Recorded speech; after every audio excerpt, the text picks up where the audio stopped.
Welcome to another one of my sales videos. I am Greenwright.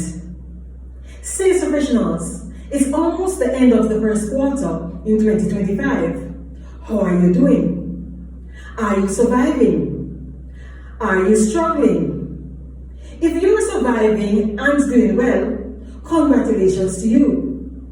If you're struggling, do not be disheartened. There is hope. Once there's life, there is hope. However, you have to take action. You cannot just sit back and say, God will provide. You cannot keep doing the same thing over and over and expect different results. Come with me as I share a small part of my sales journey. Hi everyone, I've been employed with the Jamaica Observer Media Group for 19 years this year. Jamaica Observer Media Group is a media house where we do print media. We also do our online, our social, and radio. So when I was employed as a supplement sales executive. A supplement sales executive is one who solicits additional revenue for the organization through special features. For instance, if a client has an anniversary, the client could do a supplement in the Jamaica Observer. You know, we could do various features. Internal features, we could have a feature on International Women's Day and so forth.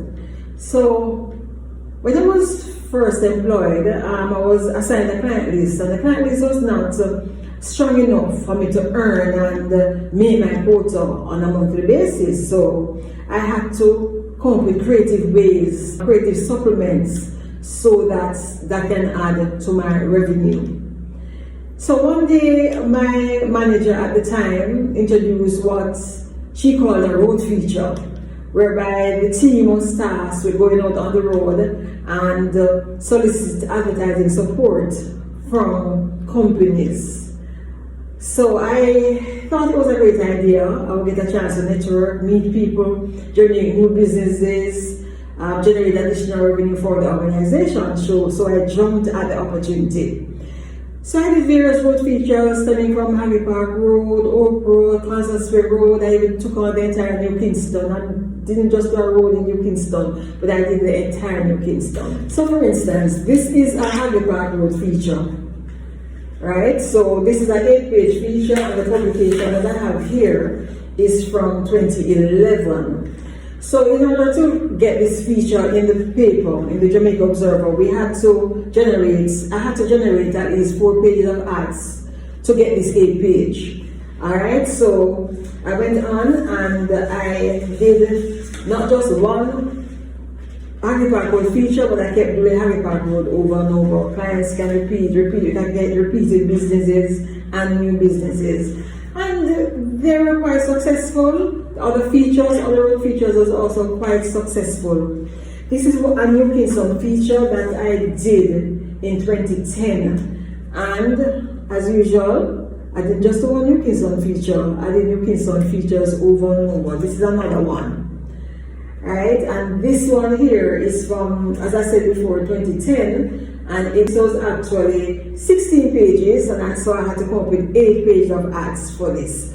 So I did not just do a road, as I said, in New Kingston. I did the entire New Kingston. So I would go on various roads in New Kingston, and I would solicit advertising support face to face. Because back then, the technology wasn't as it is today. So most times, it's either telephone or email or face to face. All right? So this is an example.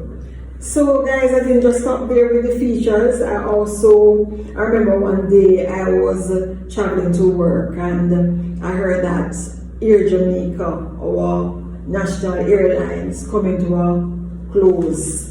And I thought that I had to do something for Air Jamaica to secure the history. You know, we can have something to look back on. So I was quite excited, and I went in and I said to my manager that I want to do a supplement on Air Jamaica, and as usual she supported it. And I solicited the ads, and this is a 24-page feature on Air Jamaica, and it was called Air Jamaica Take a Bow, Job Well Done. The editorial content for this was done by our editorial team, our excellent editorial team. So we have this, as a souvenir on Air Jamaica. I didn't just stop there. I also thought about doing live tributes for persons who pass on. I remember the great Neville Willoughby, or the veteran broadcaster Neville Willoughby, who died. I thought it would be excellent to do a live tribute feature on him so that people can express and celebrate his life, and the family could have it, to look back on. So I also did a feature on the veteran broadcaster Neville Willoughby. Also went on and I did one for Brady Rex Netherford, right? This is a 16-page feature, and people, gave their tributes and they celebrated his life in this feature. I remember I did another live tribute feature for another journalist, and the family was so appreciative, and I told his wife that she could frame the feature for the kids because the kids were very young. So I told her that, she could frame the feature for him and keep it as a souvenir. So these features, I was very excited about them because I saw how people felt, I saw people appreciated it, so that they can hang on to something for their loved one. And that journalist's wife called back a year after, wanted to place an ad for her husband in the Jamaica Observer. So I kept on coming up with features that still didn't stop there. I came up with, when I heard that Yendi Phillips came second to the Miss Universe, I jumped at it and I said I wanted to do a feature on Yendi because that is such a great achievement and it's going down in the history books. So I did this feature on Yendi. We came together and we got the editorial content and we got all the pictures and we did this feature for her, and it was a surprise for her, and I heard that she was very elated, she was very excited, and I was very happy to do this feature on her. Alright, so I continued and I came up with various supplements, to make my quota and to earn, and about a year and a half after that, the team was placed in the big C, the print.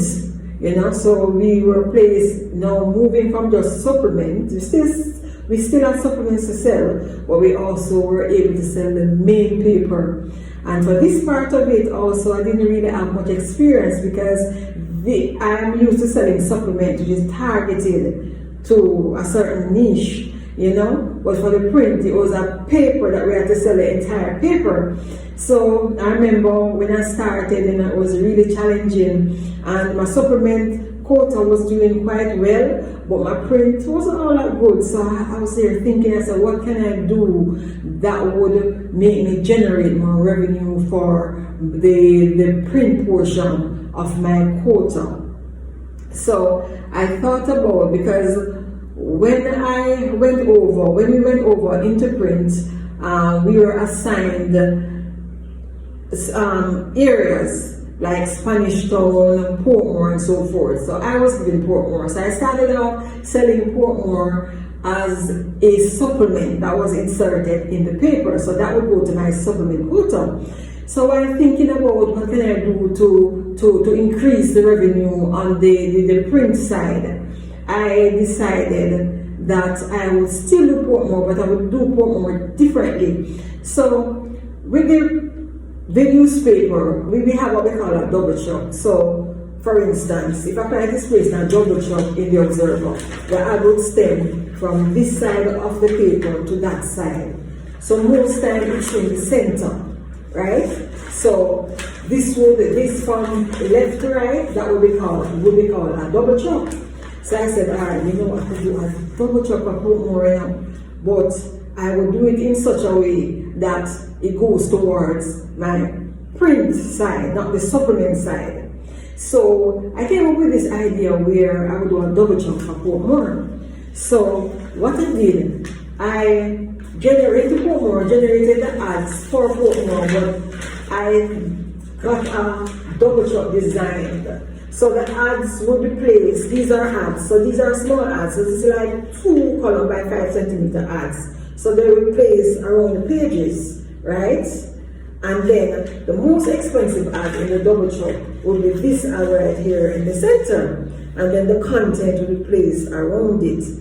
So I started to sell this, and it was quite affordable too, because the ad sizes weren't large, so the clients were able to afford them. So I got my small businesses, small to medium sized businesses, to place their ads on the page, and then I would get a client who was more like a medium size to go in the center, could afford a bigger ad, and then the revenue from this would be one revenue. So for instance, all the ads in here add up to, just for example, say 100,000. That 100,000 would be placed on the print side, because this went into the general paper, right? So that's an idea I came up with a Portmore, and it did pretty well. I was able to do more than one, over and over, right? So that was how I was able to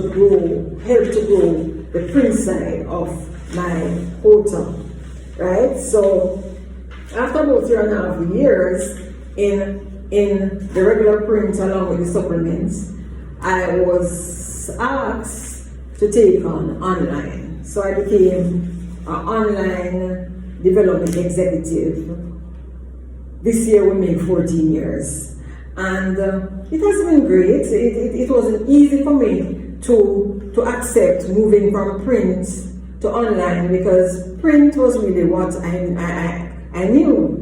So after thinking about it for a few days and consulting, and then I thought that online is the future, and probably in 5 years or more, this is where the world will be going. So I don't think I had anything to lose. So I decided to take on the position. I've been there, and I have been working at it. It has been challenging, especially for the first 5 years, but I didn't give up.